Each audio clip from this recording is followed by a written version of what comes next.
Hi friends, good afternoon. പുതിയ വീഡിയോയിലേക്ക് സ്വാഗതം.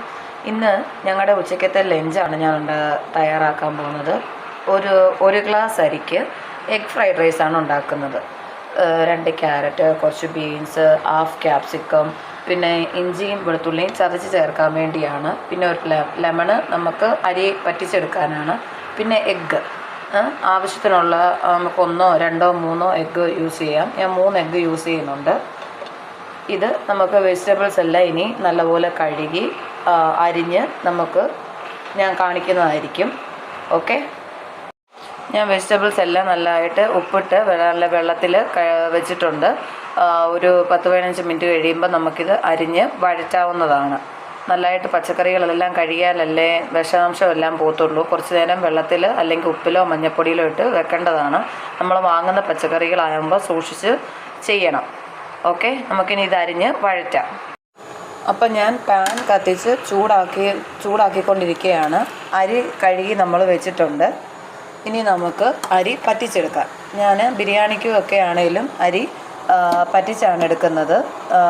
പറ്റിച്ചെടുക്കുന്നവരും ഊറ്റിയെടുക്കുന്നവരും ഒക്കെ ഉണ്ട്, എനിക്കറിയാം. എനിക്ക് ഇച്ചിരി കൂടി ഈസി പറ്റിച്ചെടുക്കാനാണ്.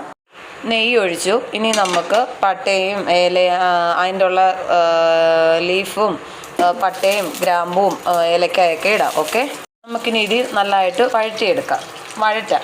ഓക്കെ,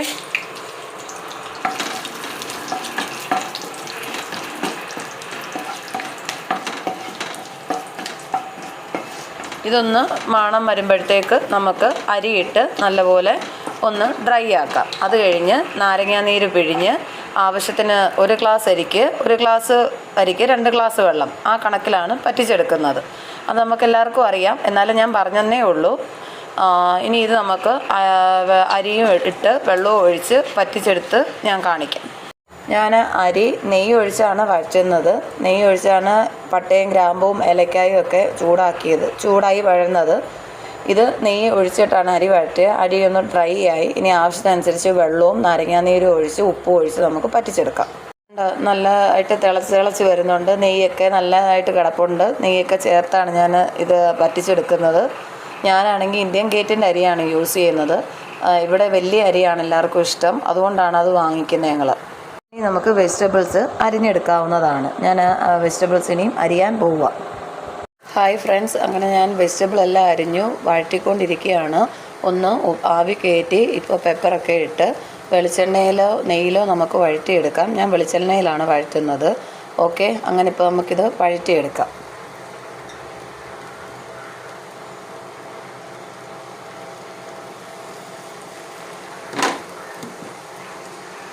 അങ്ങനെ ഞാൻ ഇഞ്ചിയും വെളുത്തുള്ളിയും ഇതിനകത്ത് ചേർത്ത് വഴറ്റിയിട്ടുണ്ട്. ഞാൻ ഇപ്പോൾ മുട്ട പൊട്ടിച്ചൊഴിച്ചു. നമുക്ക് മുട്ട ഇതിനകത്തുനിന്ന് ഇച്ചിരി പെപ്പറും എണ്ണയൊക്കെ ഒഴിച്ച് ചിക്കി തോർത്തി വെജിറ്റബിളുമായിട്ട് മിക്സ് ചെയ്തെടുക്കാം. അങ്ങനെ നമ്മൾ അരിയിട്ടു നമ്മൾ മിക്സ് ചെയ്തുകൊണ്ടിരിക്കുകയാണ്. ഇനി നമുക്ക് വേണമെങ്കിൽ ശകലം സോയാ സോസോ ടൊമാറ്റോ സോസോ കൂടെ ഒഴിക്കാം. വേണ്ടവർക്ക് ഇച്ചിരി വാനില എസൻസ് കൂടെ ഒഴിക്കാം. അല്ലെങ്കിൽ ബിരിയാണി മസാലയോ ബിരിയാണി മസാല ഫ്രൈഡ് റൈസിന് വേണമെന്നില്ല, വേണമെങ്കിൽ ഒഴിക്കാം, ഓരോരോ ടേസ്റ്റ് അനുസരിച്ച്.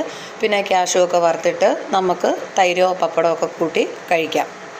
ഓക്കെ, അപ്പോൾ ലാസ്റ്റ് നമ്മൾ റൈസും എല്ലാം മിക്സ് ചെയ്തു, കാഷ്യൂ ഒക്കെ വറുത്തിട്ടു. ഞാൻ 1 സ്പൂൺ സോയാ സോസും ശകലം ടൊമാറ്റോ സോസും ഒഴിച്ചിട്ടുണ്ട്. പിന്നെ വാനില എസൻസ് ഒഴിച്ചിട്ടുണ്ട് ഒരു സ്മെല്ലിന് വേണ്ടി. സോയാ സോസ് ഇച്ചിരി ഡാർക്ക് കളറായതുകൊണ്ടാണ് ഈ കളറിൽ ഇരിക്കുന്നത്. അതിൻ്റെ ഓവർ ടേസ്റ്റ് ഒന്നുമില്ല, നല്ല ടേസ്റ്റാണ് കഴിക്കാൻ.